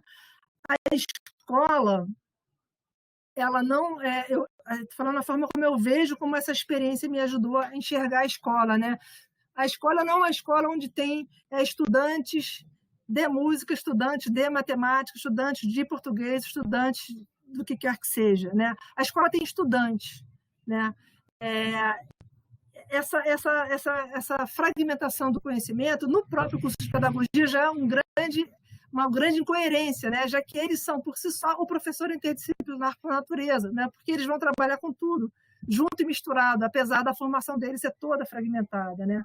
Então, eu aprendi que essa interdisciplinaridade era muito importante, inclusive, para a gente repensar o curso de pedagogia, né? De que forma eu posso interagir com a professora de educação infantil, de que maneira eu posso interagir com a professora de filosofia, com a professora de sociologia, né? Em pensar um conhecimento mais, não geral, não estou achando a palavra agora certa, mas um conhecimento que não seja tão delimitado, que tenha fronteiras tão rígidas, né, e tão definidas. Também a importância desse diálogo entre nós, especialistas, e os não especialistas, né, o quanto isso é importante quando na escola isso de fato consegue acontecer, de uma colaboração mútua. A importância da formação continuada, né? Você vê lá no curso de pedagogia, a gente tem uma disciplina de 30 horas, né? O que são 30 horas? Não é nada, né? É claro que a extensão e a pesquisa ela ajuda a dar um corpo a música, né? Se faz presente de uma maneira melhor do que apenas com a disciplina, mas nós, professores, precisamos estar continuamente nos formando, né? Então, a importância da formação continuada e o incentivo à pesquisa e ao estudo contínuo. E a importância da articulação também entre pesquisa, ensino e extensão, né? Que é isso que faz o amálgama, isso que foi através dessa interação que eu consegui fincar pé lá com a música, e a música fazendo parte desse currículo, né? Que é uma coisa tão difícil de discutir, de transformar, né? Então, assim, eu penso que esse desafio ele não é só meu, né? Esse desafio é de todos os professores que atuam na formação de professores pedagogos, né? Os aspectos musicais propriamente ditos, né? Eu penso que eles vêm da experiência, né? Da experiência de cada um, né? Então, assim, hoje eu não vejo mais uma importância tão grande em eu delimitar um conteúdo musical, né? Mas sim trabalhar através da música que já vem das pessoas. Como eu disse no começo, a música é um bem comum a todos nós conhecemos música de alguma forma, né? E é um bom começo já, que a gente comece pelo que a gente já conhece. Obviamente não se limitando só ao que a gente conhece, mas começando pelo que a gente conhece. E aí pode passar para o último, enfim. Eu botei essa frase de Marx, né? Não deveriam haver pintores, mas homens que pintam, né? Pensando nisso, né? O quanto que a gente precisa talvez questionar um pouco as grandes especializações, as grandes especialidades, né?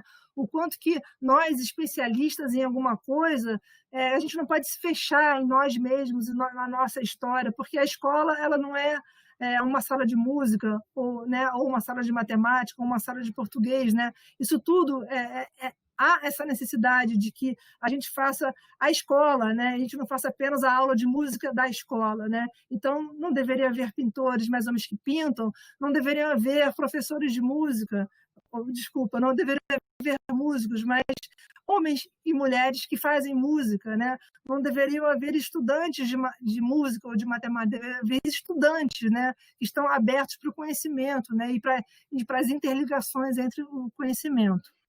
Então, gente, eu espero que a minha fala não tenha ficado muito confusa para vocês. Eu confesso que é bastante desconfortável falar para o espelho, né, aquilo que eu estou falando aqui. Vocês, como professores ou futuros professores, sabem o quanto que é importante a interação, olho no olho, a gente não palestrar, mas a gente dialogar, né? E aqui palestrar é uma coisa muito difícil. Espero ter conseguido dar um contorno para essa minha fala, mas qualquer coisa a gente pode discutir agora, nesse tempinho final aí. Desculpa se eu extrapolei o tempo, Ronaldo.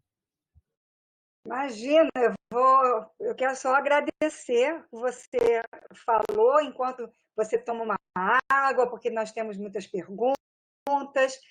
Também o professor Ronaldo está aí pegando essas perguntas para passar. E aí eu vou aproveitar esse momentinho aí de respiro, porque foram muitos minutos, né, e bastante proveitosos. Gostaria de dizer que algumas das pessoas citadas estão assistindo, né, pelo streaming, estão aqui nos assistindo. E agradeço muito por elas terem sido citadas e estarem aí. Algumas pessoas que estão nas fotos que você apresentou também estão assistindo. Eu pude reconhecer colegas nossas, né? Ainda bem que não vi nada, ainda bem. Não, só nós que vimos. Só eu que vi aqui, que estou de espiã, vendo todas essas coisas do chat. E também informar que a necessidade de reforçar, né? A necessidade de escrever lá na seção de perguntas o nome de vocês, para esse registro depois do certificado, e também as perguntas da professora Luciana, já há muitas, mas se vocês quiserem ainda, para ver se alguma coisa junta com a outra e faz um grande amálgama, né? E só também para a gente lembrar, essa turma de especialização, esse curso de especialização que nós temos, até não sei se a professora Luciana sabe, e os demais que estão nos assistindo, tem como público-alvo professores licenciados, tanto de música quanto pedagogos, ou licenciados em outras disciplinas. Então, perto aí de um quarto, um quinto dos nossos alunos dessa turma são de professores que não são especialistas, mas que ou usam a música em sala de aula, ou usarão a música, ou pretendem usar, enfim, são professores que são ou pedagogos ou licenciados em alguma outra área. Então, foi bastante significativo, imagino, para eles. Para nós, como docentes desse grupo, foi muito importante essa sua experiência, esse relato dessa sua experiência, e não foi só um relato, né? Tem toda uma pesquisa por trás disso, né? A partir desse seu relato. Então, muito, muito agradecida estou aqui, né, em nome do Departamento de Educação Musical, que nesse momento eu estou coordenando, por essas palavras mesmo. É sempre muito importante essa situação. Então, vou passar agora para o professor Ronaldo. Já falei muito, já agradeci, já pedi às pessoas que elas registrem seus nomes no chat, por favor, e agora vamos ao que nos interessa, que é as respostas às perguntas. Muito obrigado, Luciana. Excelente palestra. Eu estava pensando muito aqui nessa questão do controle que você fala, né? Que eu acho que essa coisa da gente pensar que a gente não controla as coisas é libertadora, né? É muito libertadora, né? Isso para mim é quase que um mantra, assim, é um mantra da minha vida, assim. Olha só, tá cheio de perguntas aqui. Vamos ver se a gente consegue. Como é que tá seu tempo? Como é que tá? Tá tranquilo? Não, tô tranquila, tô assim. Então tá. Na verdade, assim, tem algumas perguntas e algumas reflexões. Então, eu vou procurar alternar uma com outra, tá?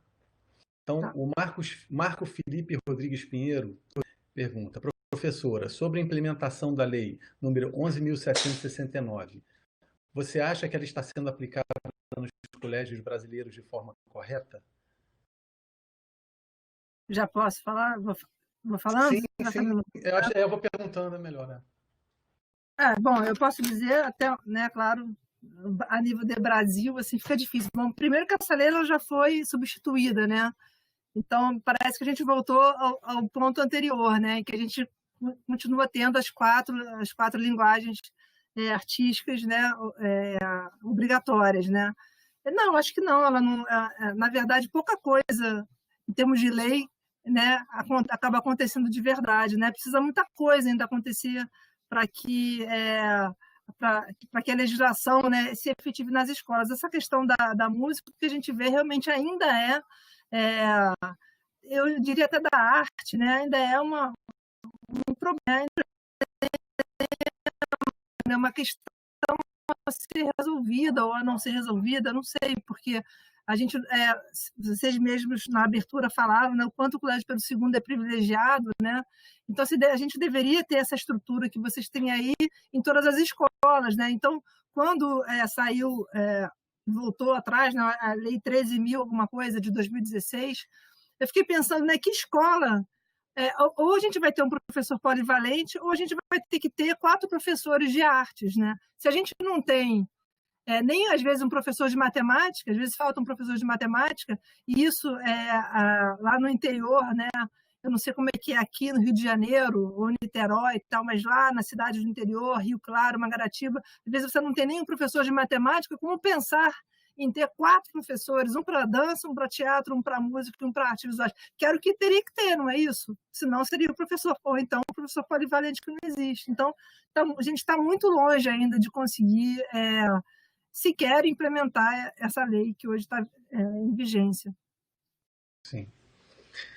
E tem, entre as reflexões e colocações, a Elisângela França de Holanda, ela comenta: adorando o conteúdo, acho super pertinente a música na formação de profissionais que trabalham diretamente com a formação e desenvolvimento das crianças. Gratidão por tantas partilhas. Vou para a segunda pergunta. Pergunta do Davi Cardim Santos. Poderia esclarecer melhor a relação entre musicopedagogia e musicoterapia? Pois em terapia é preciso graduação, correto? Ou, se atuar sem, é exercício legal da profissão, enquanto que a pedagogia é algo muito pessoal para muitos professores informais. Comente, não sei se deu para ir. Confesso que está um pouco confusa. Está um pouco mas confusa. Musicoterapia é uma especialidade, né? Você tem uma graduação específica, uma atuação bastante específica do musicoterapeuta. Eu não vou me arvorar aqui a dizer o que é, porque eu tenho um conhecimento muito superficial. Agora, musicopedagogo, eu também não conheço né, essa especificidade, né? Mas, digamos assim, o que a gente estava tratando aqui era de um professor pedagogo, né, que esse professor que trabalha diretamente na educação infantil nas séries iniciais do ensino fundamental, e que ele é o responsável pelo desenvolvimento daquela criança desde a creche. Ele atua também na educação de jovens e adultos, né? Mas ele é responsável por um momento muito importante do nosso desenvolvimento, que é esse primeiro contato que ele tem, né, e com a criança da creche, o bebê, né, e depois a criança um pouquinho maior. E o que a gente é a favor é de que esse professor que é pedagogo, né, e que a música também seja uma ferramenta de trabalho dele, que ele não esteja apartado disso, mesmo que exista o professor especialista na escola, né, que muitas vezes não tem, mas mesmo quando tenha, que a função dele é outra, é diferente. Não há competição entre essas duas figuras. Perfeito. Perfeito. Então vou para mais uma reflexão aqui. Elinete Soares Camelo. Seria muito enriquecedor se tivesse uma disciplina específica de música para desenvolvimento da criança na grade curricular de pedagogia. Acho que ela está indo muito ao encontro aí dentro que... Mônica Kolitsky Fernandes. É importante trabalhar com os conteúdos clássicos na música? Imagino que seja nesse contexto que você apresentou, né? Conteúdos clássicos, aquela coisa formal de partitura, de isso aí. Imagino que seja uma coisa, eu imagino ela esteja se referindo a essa questão mais formal mesmo, mais tradicional, né? Olha, eu vou dizer o seguinte, é difícil responder categoricamente uma coisa. Eu posso dizer, então, por mim, né? A gente tem muito pouco tempo lá para trabalhar com música. Como eu disse, a disciplina tem 30 horas, né? Então, assim, o universo musical dos alunos, ele tem uma diversidade, né, em termos assim, de gêneros, né? Elas escutam, a maioria são mulheres, né? Elas escutam músicas que eu nunca ouvi falar, outras escutam muita música evangélica, outros escutam rock pesado, mas todas essas músicas elas estão trabalhando de alguma forma com os mesmos elementos, né? Então, assim, o que eu busco fazer é um diálogo, né, entre essas musicalidades todas, né, e de que forma a professora, essa futura professora possa desconstruir, né? Aí eu vou usar uma frase que eu aprendi com a Vanessa Weber, quando ela deu a palestra lá para o seminário de música, né? as crenças limitantes, né? Se eu conseguir desconstruir nesse professor as crenças que limitam ela, né, a pensar que ela não pode, que a música é uma coisa de especialistas, né? Por isso que eu trouxe essa frase, não deveriam haver pintores, né? Porque como é que uma professora pedagoga pode pensar que a música não é inerente a ela mesma, enquanto ser humano, né? Antes de ser professora, né? Então, na verdade, o que eu entendi é que o que eu tenho que fazer é potencializar o que elas já trazem de bagagem, mas que faça com que elas possam depois também dar continuidade a esse estudo, porque, como eu falei, a formação continuada ela é fundamental. É fundamental que as políticas públicas, que os governos, que os dirigentes entendam que o professor não pode dar aula de 7 da manhã às 10 da noite. Ele tem que ter tempo de estudo, de pesquisa, né? Senão a coisa realmente não anda. Ok. Elinete Soares, essa eu já falei. Valdinéia Dias dos Santos. Mas o professor de arte é um especialista e ele sim dá aula de música também. Não que seja um músico, mas esta música vai ser dada não de forma técnica, mas sim de forma analógica, emocional, escuta, ativa, etc. E acredito já ser uma vitória ter aulas de música para os alunos do ensino fundamental 1, no passado conhecido como ciclo básico ou primário. E mais, a luta do especialista é contemplar as 4 linguagens de arte para este aluno, a dança, a música, o teatro e as artes visuais, e claramente o ganho seria melhor se pedagogia tivesse em sua carga a música, aprender e ensinar música aos pequeninos, e assim engrossaria este saber. Isso é um comentário aqui de um... estava aqui presente, né? Priscila Araújo Farias. Luciana, como você ministrou as aulas de musicalização, você utilizou oficinas de violão e flauta doce? Deve ser quando, né? Não. Não. Tá. Eu não. Assim, eu utilizo o violão para mim, assim, mas não tem condição de trabalhar com nenhum tipo de instrumento e muito menos flauta doce, porque eu não toco flauta doce. E também eu busco justamente fazer um trabalho contrário, tirar um pouco essa ideia do instrumento musical tradicional, porque eu acho que isso muitas professoras não vão poder tocar um violão, tocar uma flauta, ou, enfim, se sentir confortável com o instrumento. Então, se eu dependesse disso para cumprir a minha missão de potencializar essa vontade, esse desejo, né, essa crença de que elas podem sim trabalhar com música, eu iria fazer um trabalho oposto. De serviço, né? De serviço, exatamente. Então, eu optei. Já tentei até fazer uma oficina de violão em separado, mas acabou que não deu muito certo. Mais uma pergunta. Magno Francisco de Carvalho pergunta. Em minha pesquisa, a formação musical nos cursos de pedagogia, ponderações sobre a vivência acadêmica e educação musical do pedagogo, abordei essa situação com um recorte temporal de 2008 até 2018. Na minha universidade, o UERJ, a preparação musical foi muito superficial e sem nenhuma prática. Conforme minhas hipóteses na pesquisa, cheguei à conclusão que os cursos de pedagogias devem trabalhar a música com uma carga de mais de um semestre e prática em estágios. O que te parece, o que você entende de como deve ser o ensino da música para os licenciandos em pedagogia? Então, seria maravilhoso, né? Eu adorar se tivesse a música, se a arte atravessasse esse currículo, né? Isso seria maravilhoso, inclusive não só no curso de pedagogia, mas em qualquer curso, né? Porque eu advogo a favor da arte, eu acho que a arte é um elemento fundamental da nossa vida, a gente precisa muito, e muita coisa que a gente vê por aí acontecer em todas as esferas, eu acho que é um pouco de falta disso, né? Falta de desenvolver esse lado que a arte, esse tipo de conhecimento, né, que a arte nos proporciona, né?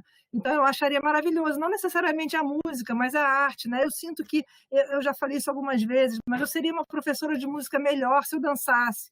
Eu seria uma professora de música melhor se eu atuasse. Seria uma professora de música melhor se eu pintasse. Então, assim, eu acho que a minha própria formação ter sido tão fragmentada me traz alguns limites, né, que eu tenho que correr atrás para dar conta, e às vezes não dou.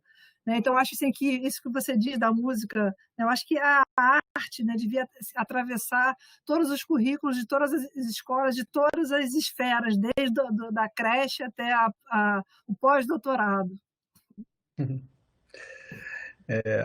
Dulce Marta Lemos Lino pergunta: fiquei curiosa em conhecer quais os livros didáticos foram utilizados na pesquisa Catástrofe. Também gostaria de saber sobre que tipo de experiências criativas surgiram após a leitura dos textos teóricos estudados. Então, Dulce Marta, queridíssima, que é a autora de um desses livros, O Barulhar na cultura infantil, como foi importante esse conceito que a Dulce Marta criou, o barulhar, né? Chamou atenção, eu acho que só de a gente falar essa palavra, ela já emergem várias noções muito importantes para a gente do quanto que nessa época, quando eu conheci esse texto da Dulce Marta, eu estava orientando uma aluna que fazia estágio na creche, né? E o quanto que a creche era o anti-barulhar, né? Era apenas o barulhar da televisão, o barulhar do ventilador, né? Porque o barulhar das crianças ele era reprimido, né? Então, vamos lá. Quais os livros que eu usei? Dulce Marta, eu não vou saber falar de cabeça, mas se você olhar lá na revista da ABEM, eu botei, inclusive, as fotinhas desses livros, né? Teve o livro Sons e Expressões, que é o livro da Adriana Rodrigues, com a Cecília Conde, e teve alguns outros, eu não vou saber te falar de cabeça os títulos, eu estou olhando aqui a capa deles, mas não estou, né, conseguindo saber. Te dizer os títulos, mas está lá no texto, você tem lá as referências dos livros e tem também a capa dos livros. E a outra parte, qual foi mesmo, Ronaldo? Também gostaria de saber sobre que tipo de experiências criativas surgiram após a leitura dos textos teóricos estudados. Então, eu vou ficar super te devendo essa resposta pelo seguinte: isso aconteceu em 2018, no último semestre de 2017, no primeiro de 2018. E assim que acabou essa experiência, eu saí para pós-doutorado. Então eu interrompi, né, esse grupo, ele ficou em stand-by até eu voltar. Eu voltei ano passado e dei aula no último semestre de 2019. A gente começou a retomar esse trabalho, e aí tivemos a pandemia, então a gente não teve ainda um desdobramento disso, né? Então, tenho certeza que a gente retomando esse grupo, né, que agora estou tentando fazer um grupo virtual aqui para a coisa andar, justamente não perder, né? Não perder isso tudo que a gente colheu, né? Mas eu não tenho uma resposta né? Não tive uma resposta ainda para mim mesma a partir daí, porque eu não tive tempo de fazer isso por conta desses cortes, infelizmente aconteceram.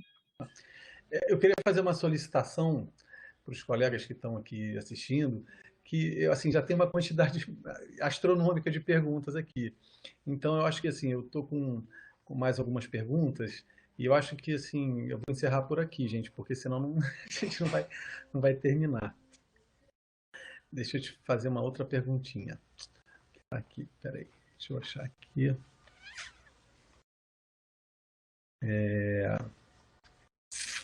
Tiago Madaloso, ele pergunta: os temas da integração entre as artes e a discussão especialista versus pedagogo me interessam muito.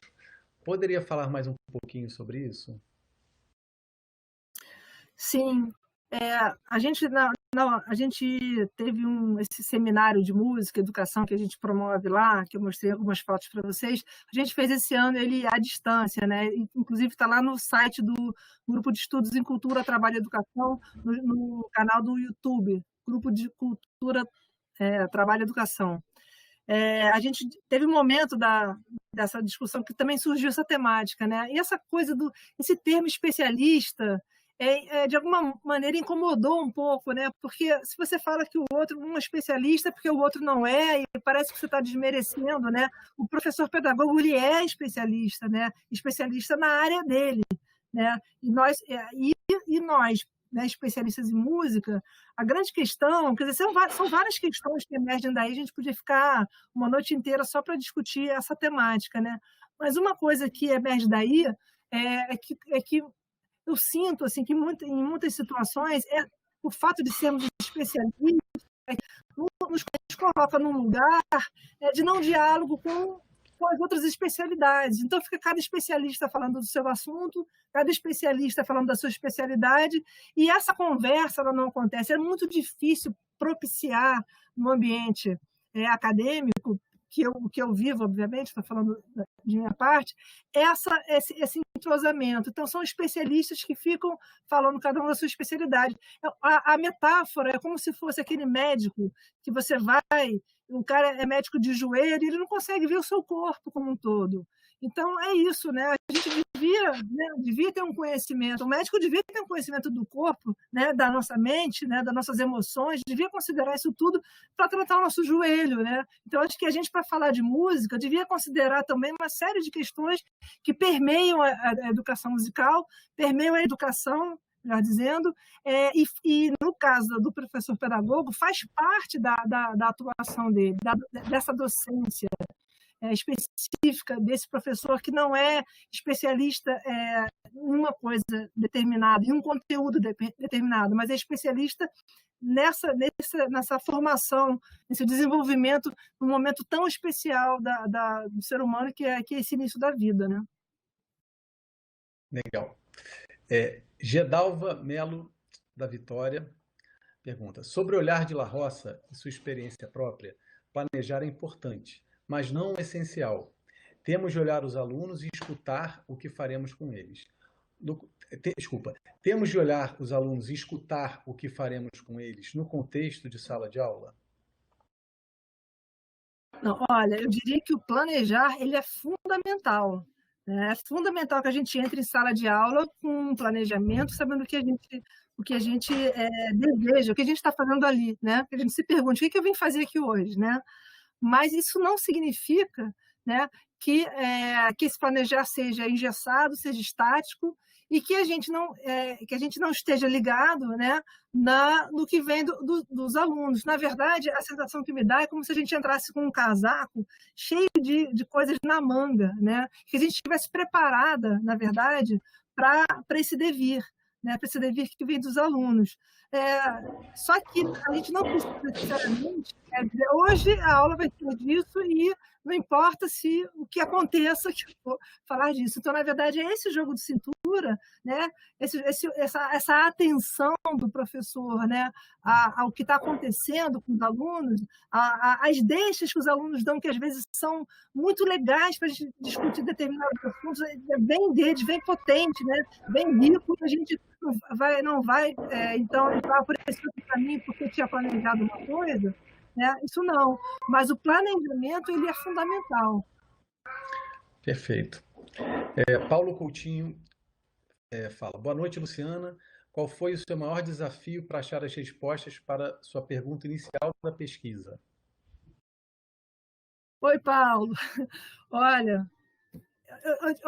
é uma coisa curiosa, assim, porque eu estou aqui, né, botando uma banca de quem tem resposta, mas eu não tenho muita, assim, as respostas elas estão ainda em movimento, né? Eu ainda estou buscando, eu não cheguei, né, às respostas, mas na verdade aquela primeira pergunta lá que eu precisei fazer, né, por que é importante ter música nas escolas, né, para convencer, né, também a comunidade ali, né, foi pautada muito nas leituras que eu fiz, né, nos autores os professores que eu tive, né, nas experiências que eu tive como professora de música e tal.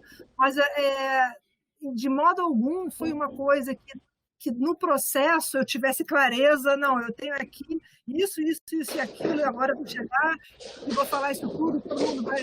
Na verdade, é quase que aqueles pontos que eu elenquei ali, é quase que como um olhar que hoje eu tenho porque eu estava fazendo e pensando durante o processo que não era tão claro para mim. Né? Assim como eu acho que daqui a um tempo eu vou ter mais clareza sobre o que eu estou falando aqui agora, né? Que eu estou falando, eu estou pensando, mas, na verdade, às vezes eu não tenho a clareza que um distanciamento eu vou ter depois.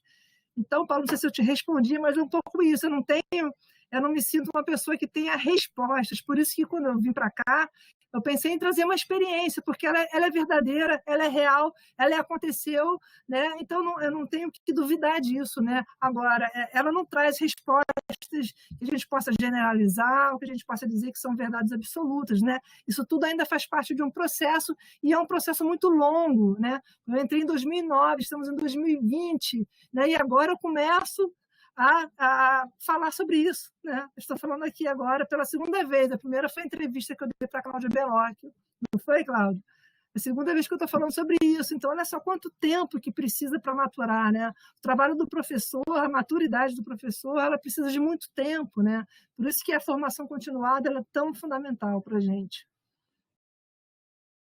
Luciana, ó, a gente tem aqui 1, 2, 3, mais 4 perguntas, pode ser? Se vocês estão com paciência para me ouvir, pode ser. Beatriz de Souza Bessa pergunta: esse conceito de experiência de La Roça e Benjamin, pensando no ponto de vista dos alunos, ainda é atual? A nova geração que consegue realizar várias tarefas simultaneamente ainda pode ser pensada como público dessa noção de experiência profunda dos dois autores? Eu acho extremamente atual, né? Então, assim, até fazendo uma menção ao próprio conceito de experiência, né? Se essa ideia ainda me atravessa, ainda me toca, né? Ainda me comove, ainda me move, né? Então, é extremamente atual.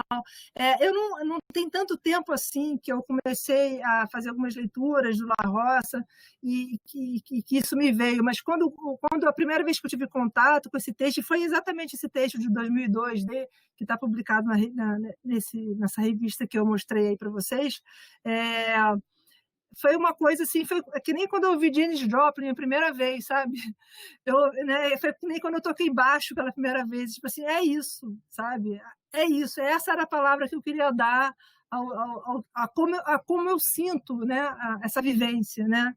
A gente chamava de vivência, de não sei lá como é que eu chamava isso, mas então tem alguns conceitos que eles não desatualizam, né? Eu acho que o conceito de experiência, que é um conceito que não que não tem uma única um único significado. Se a gente for estudar em Walter Benjamin, La Roça, em John Dewey, exatamente, né? Então a gente não pode tomar ele como um único significado, né? Mas assim, o que mais me comove comove, né? A palavra é essa mesmo, para esse trabalho, é esse conceito do La Roça. Perfeito. Uma pergunta um pouco abrangente, eu acho que você já respondeu de certa forma isso, mas eu vou fazer aqui. O Luiz Sérgio Veríssimo Gabriel pergunta: professora, dentro de uma disciplina de música, no currículo de pedagogia, quais pontos a senhora acha importante abordar? Então, é a pergunta que eu não quero calar, né?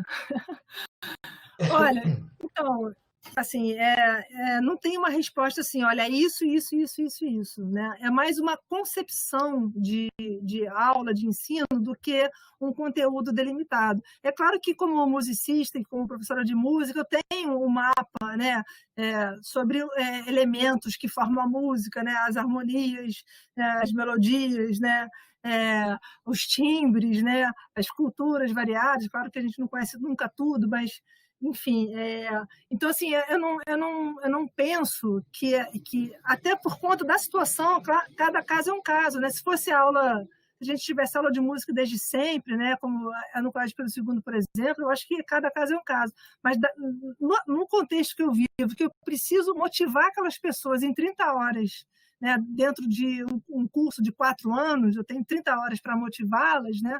Então, eu não tenho um conteúdo específico, né? Então, eu já cada semestre eu faço uma aula completamente diferente da outra, porque depende muito daquele grupo de alunos, depende muito se eu tenho uma turma de 8 alunos ou se eu tenho uma turma de 40. Né? Muitas vezes eu tenho turmas de 40 alunos, né? Eu não consigo saber nem o nome de todo mundo no final de 30 horas. Então, é mais complicado, a gente acaba sendo um pouco mais metódico, né, nessa situação, porque para conseguir dar conta. Mas eu já tive experiências com turmas pequenas que foi uma delícia, né? Porque a gente conseguia conversar, dialogar, né? Trocar ideias sobre o que é música, né? Como como é que a aluna ia lá no estágio na educação infantil, trazia um retorno, a gente fazia experimentos, experiências, né? Contava experiências uma das outras, né? Umas para as outras, né? Então, a coisa funciona muito dessa forma, né? Então, assim, eu tenho as minhas cartinhas na manga, né? Que eu acho que, em determinados momentos, eu penso, eu posso ajudar aqui, talvez, esclarecendo, né, ou trazendo alguma palavra, tipo, sei lá, timbre, né, que é uma palavra que a pessoa tem mais de medo, né, timbre, né, mais de medo do que é timbre. Timbre fala, fazer uma prova, dizer o que é timbre, a pessoa morre de medo. Não tem prova não, tá, só para dizer.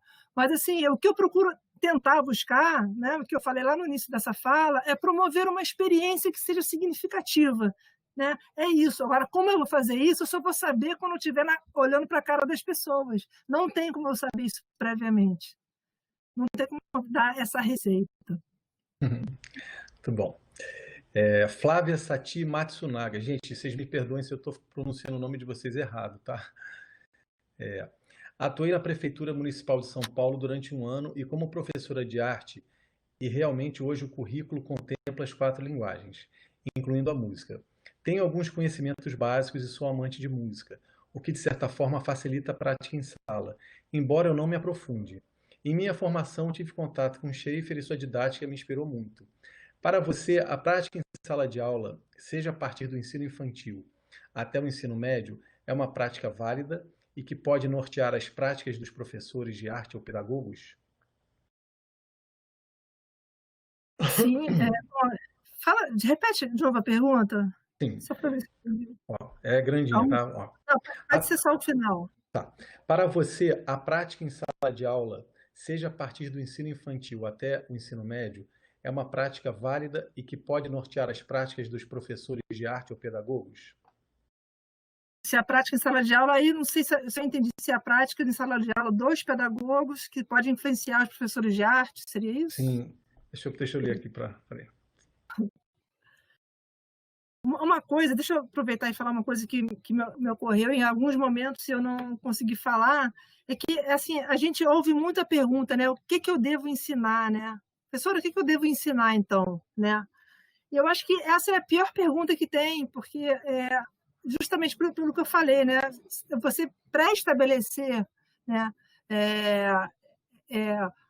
Fechamentos e padrões e conceitos e ideias. Eu não sei se a gente pode generalizar isso, né? Mas eu acho que o que você deve ensinar é só você mesmo que vai poder responder essa pergunta, né? Exatamente por isso que os materiais didáticos não funcionam muito bem, porque é como se eles fossem um roteiro de uma coisa que está prevista para acontecer, mas que não acontece do jeito planejado, né? É importante a gente saber que o planejamento sempre dá errado, para o bem ou para o mal, mas ele sempre dá errado, assim como quando a gente vai tocar, a gente sempre erra, né? Então o planejamento sempre dá errado, isso é o que a gente tem que saber, como é que a gente redimensiona como a gente trata aquela situação. Eu acho que, de certa forma, foi isso que ela quis perguntar, assim, que essa questão da prática, quer dizer, a situação de momento, a situação bem ligada ao fazer musical, de alguma maneira norteando as ações pedagógicas, né? Eu acho que é mais ou menos por aí. Eu acho que já está respondido, né? Eu acho que até no conjunto das respostas, acho que já satisfaz. Eu vou te fazer, então, a última pergunta, e depois eu vou te encaminhar todas as perguntas que eu acabei não fazendo, né? Que tem outras aqui, e também algumas reflexões e colocações. Então, a última pergunta é da Shirley Góes de Oliveira Souza. Ela pergunta: gostaria de perguntar se ela vê distinção entre as atuações do pedagogo e do licenciado em música. Em caso afirmativo, quais diferenças ela apontaria? Então, sim, com certeza, né? Agora, é um pouco difícil responder essa pergunta. Pode parecer fácil, mas é um pouco difícil. Eu poderia responder simplesmente dizendo: o professor de música é o especialista, ele que vai tratar daqueles conteúdos, e o professor pedagogo vai cuidar da sua vida, né? Vai cantar só ali para fazer a rotina escolar, né? Mas, na verdade, se a gente considerar, né? Por exemplo, essa questão da disciplinaridade, né? Eu sou muito contra essa questão da disciplinaridade, tem muito a ver com isso tudo que eu já falei aqui, né? Eu acho que a nossa formação ela devia ser mais perpassada, né, por conteúdos que vão conversar, né? Com assuntos que vão conversar, com temas que vão conversar, com ideias, com conceitos que vão conversar. Mas já que isso não acontece, né, e a gente tem nessas caixinhas mesmo, né, uma vez uma escola que é estabelecida dessa maneira, né, que na educação infantil e nas séries iniciais do ensino fundamental você tem a figura do professor pedagogo e está previsto em lei que tenha também o professor de artes, né, obviamente eu imagino que quem vai educar, né, quem tem aquele papel de... Eu não sei, eu estou pensando agora, posso estar falando uma besteira, vocês podem até achar que eu estou completamente errada, mas é como se o professor licenciado ele fosse um auxiliar do professor pedagogo, né, que eles fizessem uma parceria no sentido de que o professor especialista pudesse fornecer ideias, conversas, trocas com esse professor pedagogo, para esse professor pedagogo poder ter a música como um elemento presente, ter a arte, né, como um elemento presente, transversal, que perpassa toda a docência dele, né? Então, como aquele parceiro ali, e não aquela história do professor pedagogo sai da sala de aula quando entra o professor de música. Não, eles são parceiros, eles têm que estar juntos, né? O professor de música ele tem que alimentar o professor pedagogo, né, para o resto das 40 horas que ele vai estar ali em sala de aula, né, das 39, uma está com o professor de música, né? Então, essa parceria, o especialista ele pode colaborar muito nessa formação continuada, nessa ideia da música em sala de aula, né? Mas eu acho que nesse âmbito da educação infantil e das séries iniciais, eu acho que quem vai fazer a coisa acontecer, de fato, é o professor pedagogo. Maravilha. Então, Luciana, que a gente queria, em nome do Pedro II, em nome do Departamento de Educação Musical, a gente queria muito agradecer a sua participação. Com certeza foi muito esclarecedora, trouxe muita informação para todo mundo que está aqui, para quem está, né, nas suas casas nesse momento. Está sendo sempre essas palestras também são muito interessantes nesse momento, cada um na sua casa, tendo tanta informação interessante, podendo aí perguntar e ter alguns esclarecimentos. Muito obrigado. Então eu passo a palavra para a Mônica ou para a Ana, não sei quem vai falar primeiro. Muito obrigado, Luciana, e despeço aqui. Vamos lá, Moniquinha, você. Agradecer, foi linda a palestra, acho que teve várias questões que você colocou, a sua experiência foi muito enriquecedor, a gente conhecer como foi construído, né, esse trabalho lá no Instituto lá de Angra dos Reis. Eu acho que isso enriquece muito, tira um pouco aquela ideia, né, de que as coisas estão prontas, elas não estão prontas, elas são feitas pelas pessoas que estão ali naquele momento, naquele lugar, e eu acho que essa mensagem é muito importante para os professores que estão em formação, né, para as pessoas que estão indo fazer esse trabalho no chão da escola, né? E a escola é isso, né? A escola são as pessoas que estão ali dentro, né? Isso aí a gente com o tempo vai compreendendo, né? A gente trabalha numa escola, a gente é meio que jogado na escola, muito, muito sem saber isso. Então, como esses cursos de especialização são importantes para dar essa dimensão, né? De que as coisas não existem fórmulas mágicas, não existem né? Então é isso. Muito obrigado, Luciana, pela sua contribuição aqui no curso de especialização. Eu creio que foi muito enriquecedor para todo mundo. E só tenho a agradecer, seja bem-vinda sempre que quiser, tá bom? E valeu. É isso. Um beijo, tá? Um beijo para todos, boa noite para todos, tá? Vou deixar aí a Aninha aí. É isso. Também não vou falar muito não, professora. A senhora já fez as honras da casa. Agradecemos mais uma vez a professora Luciana pela delicadeza de ter vindo aqui falar para nós. Agradecemos a presença desse povo todo que está nos assistindo. Tem uns nomes já até conhecidos pela lista que eu vejo. Tem pessoas que estão conosco desde a primeira palestra. tem pessoas novas que estão agora engatilhando esse momento aqui conosco. Temos os colegas do departamento, não só pela presença, mas pelo estímulo, pelo incentivo, pelas perguntas, pelo interesse, né? A professora Maria Aparecida, que é uma professora de música e que hoje é a nossa chefe do NAPNE, né? Lá na Pró-Reitoria de Ensino, ela também está assistindo, pontuou algumas coisas muito importantes, mas lamentavelmente não deu tempo de nós passarmos, né, nesse momento. Mas depois faremos chegar a você as perguntas todas, né? Então, foi mais um momento. Peço aos colegas que estão assistindo que ainda não registraram a presença, por favor, registrem a presença aí na sessão de perguntas. Esperamos por vocês agora na próxima palestra, que vai ser no sábado.